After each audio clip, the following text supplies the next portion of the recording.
Welcome everyone. In this video I'm going to show you how to play Roblox.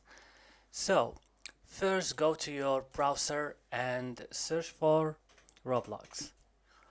So open Roblox and then you have to create an account. When you will create an account, it's going to open here on the home page.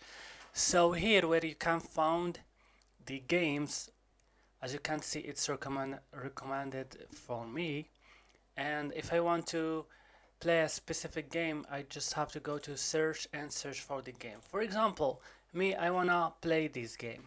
I will just click on it like this and click here on play button.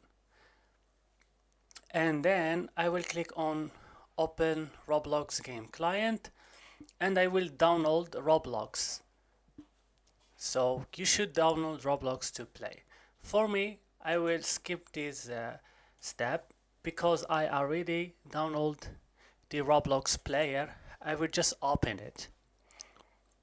So from here you will find also the games, and for example I want to play this, just click on play, and like this you can play. As you can see, it's joining server.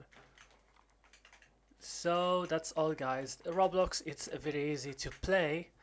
So I hope guys this video was useful for you.